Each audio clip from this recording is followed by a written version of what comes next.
You're tuned in to the DMV Hoops Podcast. This is John Inscriptor, head girls basketball coach at St. John's College High School, and this is the DMV Hoops Podcast.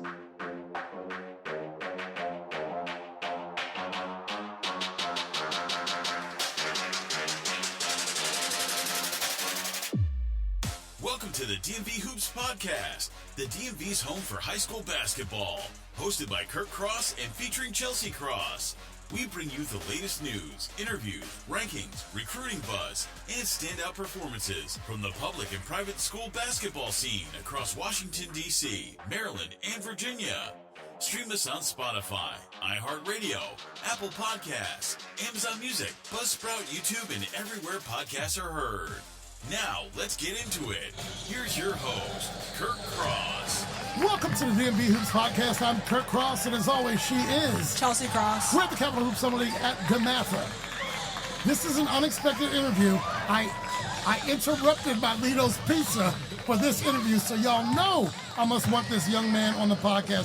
Please welcome to the podcast from Whitman High School, Mr. Max Williams. Mr. Williams, how are you, sir? I'm doing good. How are you doing today? You interrupted my pizza. Oh. But she saw you over there and she said, we got to get him on the podcast. So here we are.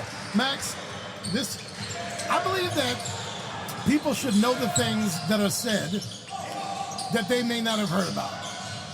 1 year ago, Adam Crane told me that I got to look out for you. He told me you were the person that I should look out for. He was dying to get you on the podcast.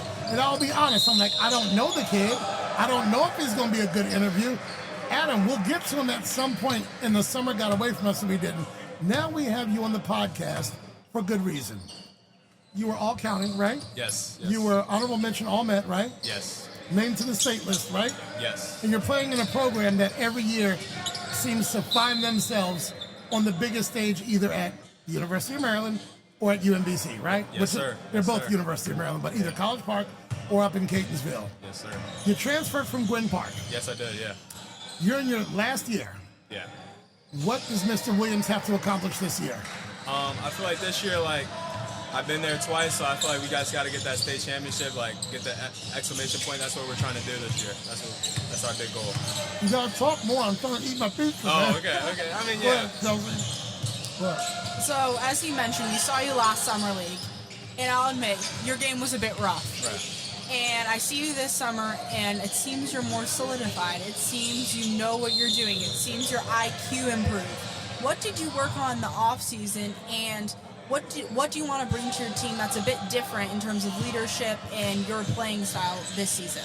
You know, I just think last year, I didn't have quite as good as a jump shot I have now, but I just worked all summer on it and just read and react stuff, just driving and kicking and getting in the paint and just picking my spots nicely. You know, I just feel like sometimes I would get myself in a bad spot last summer, but as the season went on, I feel like I learned,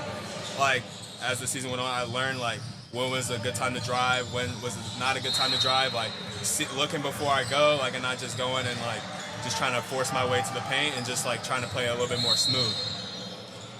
I want to talk about the first half of this game. First half of this game, you guys were down. Yes, right? yes.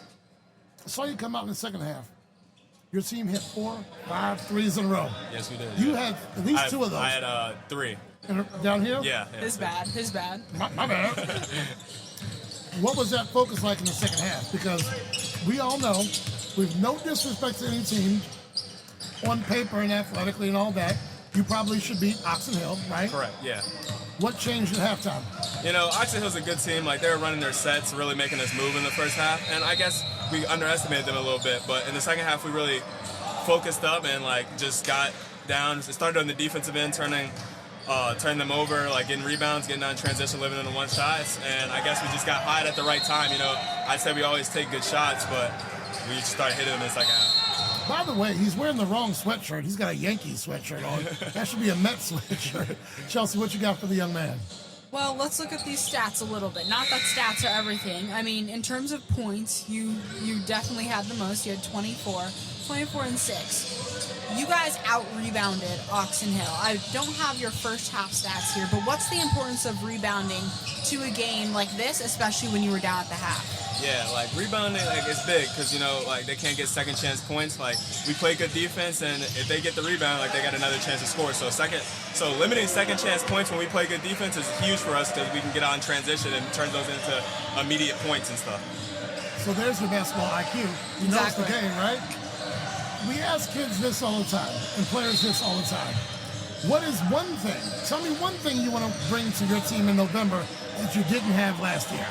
Last year, I just think I wasn't as vocal as a leader, so I just try to be vocal as a leader and try to get on guys when we're slacking and stuff, and just hold myself accountable when I'm slacking. So that's just accountability. Like I feel like I didn't have as much accountability as I have now. Just being more of a selfless guy and leader. Now I know. Let's step away from basketball. I know there were some concerns at Whitman this year, some safety concerns. Are we all good over there now? Yeah, we're fine now. Everything's good. All right, good. Because my thing is this. I don't care about what's happening on the court. You kids have to be safe when you go to school. Yes, sir. And the teachers have to be safe when they go to school. Yes, sir. Why Whitman? What do you love about Whitman? I just love the whole community, just love the people there, love the teachers there, and just it kind of feels like a family. Like when I first came, everyone welcomed me in with open arms. The guys on the team accepted me, and just the whole community, they just accepted me. I felt like moving from Gwynn Park especially to Whitman could have been a big culture shock for me, but I didn't feel it at all. Well, unfortunately, I can't ride with you all the way because someone in our family, in my home, teaches at WJ. So there's a little competition there. And I think we went to a WJ Whitman lacrosse game. Yeah, and I can't remember who won. It was a close one. Whitman won. I was there. I think WJ lost. That was late in the season. Yeah. Yeah. At Whitman. I believe it was at WJ. No. I'm talking girls. Girls. Oh, I'm not sure who won that one. It was at Whitman. I think WJ lost. Okay. WJ lost. Yeah. Anyway, so right behind you, basketball. Hey, we are courtside. And sometimes these things happen live. I lost my train of thought. Oh, who do you circle on the calendar? Actually, WJ. They always been last year they were a big competition for us. We played them in the regional championship, and that's kind of our best crosstown rival at this point. So they got some good guys over there like Carter and Jeremiah. So it's always fun playing against them. And Coach Ryder, yeah, he's really turned around that program in my opinion. Yeah. He has. He was at Northwest some years ago, and I told him on this podcast. Wow, he just ran over that youngin'. He was looking for the foul. He's like, "What happened there, dog?" I'm losing my train of thought. There's too much going on right now. So, WJ is your rival. Yeah. You saw them in the regional championship. Jeremiah, that's what's his name's son, right? Yeah, he was the coach, in the coach's son.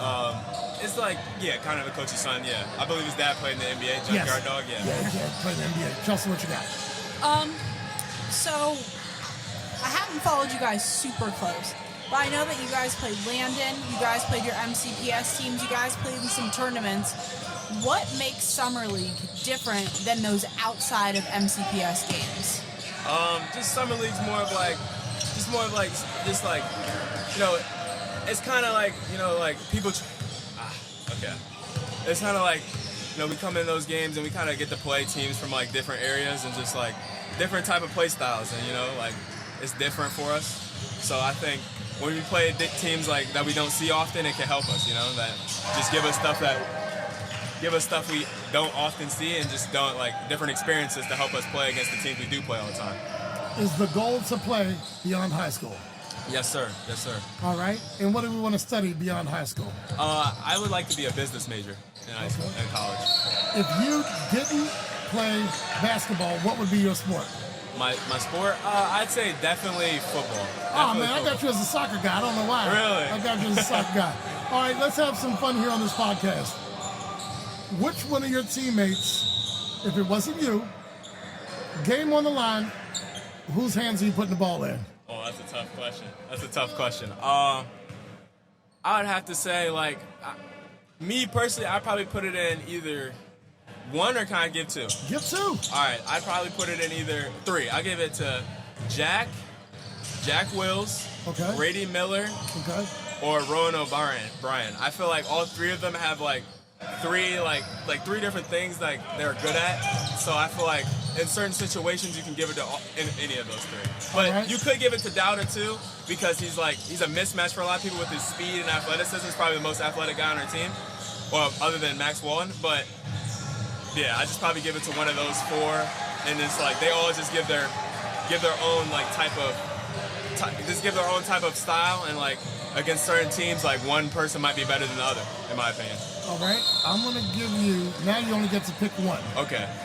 Coach Lund is going to make you run 10 sprints. But if one person on your team makes a free throw, you're not running any sprints. Definitely Leon Battalion. He's number 14. Never misses free throws. Never misses free throws. If you can have one team meal at one person's house, whose house you picking? Whose mom and dad can cook the best? Whose mom and dad can cook Might the be best? yours. Might be mine? Yeah. Nah, not Who you mine. picking? Not mine. I'm probably gonna pick. I'll probably pick Leon too. Leon for that. Like I like the way his parents cook and like the meals they prepare. I like that. One coach you would ride with to the state championship. Definitely Coach Crane. Coach Crane. Crane. Not Coach Lund. Not Coach Lund. Coach Lund's nice and all, but Crane, he's gonna crack you up all right. Like, Is he ever? That dude, he don't stop talking. Never. You know, he started this podcast with me. Really? He's the one who started this podcast with me a year ago. He's a podcast guy. Let me tell you, he talks a lot. He's a basketball guy. He won't keep quiet though. He will not. No, very likable guy, man. I haven't seen him all summer. Yeah, I don't know where he's been. I've been. Where's got him Crane also? I don't know where he's been. Coach Crane, that's the thing. Coach Crane, where you know he listens. Yeah. Coach Crane, where have you been? He's the one who invested first and said, what happened was him and I worked together at St. John's College High School. Really? Okay. Because I call all the games down there. And I had an idea, and I said, no one better to do it with than him. Yes. I couldn't even get the words out of my mouth. He was like, yep, let's do it. Yeah. So if you look on some of our older stuff, it'll say Kurt Chelsie and Adam Crane. He started this thing with me. Really? Absolutely. Do you have any more questions? I got one or two more. Why? Let's see. What about your game separates you from others? I'm a college recruiter, let's say. Why would you be beneficial to my team? I say because of me, for me, I'm just a really downhill guy, get in the paint and try to kick it out. I think my best attribute is when I'm getting 2 feet in the paint and just kicking it out to my shooters, or just making a play at the rim, just read and reacting to offense. But I think me getting downhill and getting in the paint is my best skill. Okay, let's make it harder. Why do I want you as a student on my campus? Forget basketball. Forget basketball? I think I'm a very hard worker in the classroom. I sit in the front row. I try to listen to all my teachers. I try to get stuff in on time. And I just think I'm just a nice guy to be around, honestly. All right. Last but not least, and my son's at Landon, by the way. Y'all beat Landon in the preseason last year. Here's my question. Why should someone find themselves in your gym in December watching y'all play? What are we going to see? We're just going to see Whitman hoops, passing, cutting, good basketball defense, getting on transition, a lot of threes, just the way basketball is meant to be played. No really forced shots, just a lot of ethical and consistent and just the same. Our coach sent us a highlight tape in the group chat and it looked the same way than it did 10 years ago as it does today. We play the same way. It's the standard, and we don't play anything under than the standard, women's standard. And no one knows how to beat it. No one knows how to beat it. Not yet, they haven't. No, they haven't figured it out. So, UMBC in March? I'll see you there. All right, fella. Yep. Thanks for tuning in to the DMV Hoops Podcast, your home for high school basketball coverage across the DMV. Be sure to subscribe, follow, and share the show on Spotify, Apple Podcasts, iHeartRadio, Amazon Music, YouTube, Buzzsprout, and everywhere podcasts are heard. Follow us on Instagram and X at DMV Hoops Podcast. The DMV Hoops Podcast is hosted by Kurt Cross, featuring Chelsea Cross. Thanks for listening.